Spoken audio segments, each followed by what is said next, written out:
সুপ্রিয় দর্শক, আমাদের ভিডিওতে আপনাদের সকলকে স্বাগত জানাচ্ছি।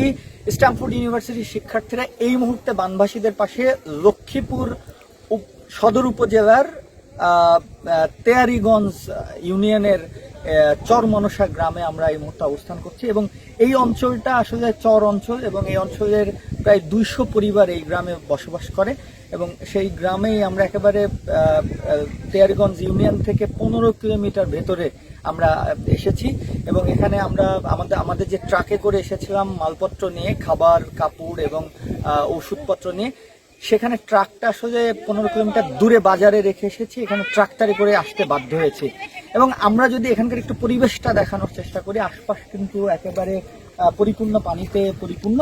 তবে আমরা এখানে স্থানীয় কিছু মানুষের সাথে কথা বলে যতটুকু জানতে পেরেছি যে এখনকার যে পরিস্থিতি আপনারা দেখতে পাচ্ছেন, এর 2 দিন আগে এই পরিস্থিতি আরো ভয়াবহ রকম ছিল এবং কোমর পরিমাণে পানি ছিল। আমরা যখন রাস্তা দিয়ে আসছিলাম তখন হাঁটু পরিমাণ পানি আমরা দেখতে পেয়েছি।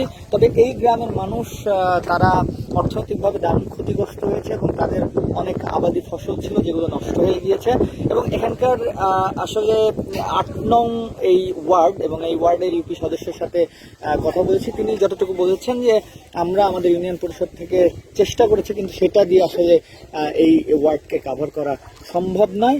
রাষ্ট্র এবং বিভিন্ন সংগঠনের কর্তৃক যদি তারা এগিয়ে আসে তাহলে এই গ্রাম যে অর্থনৈতিকভাবে ক্ষতিগ্রস্ত হয়েছে অনেকটাই তারা স্বাভাবিক অবস্থায় ফিরে আসতে পারবে।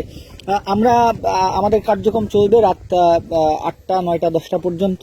আমরা এর আগেও আমরা ভবানীগঞ্জ যে ইউনিয়ন ছিল সেখানকার একটা আব্দুল্লাহপুর গ্রামে আমরা সেখানে ত্রাণ বিতরণ করে এসেছি।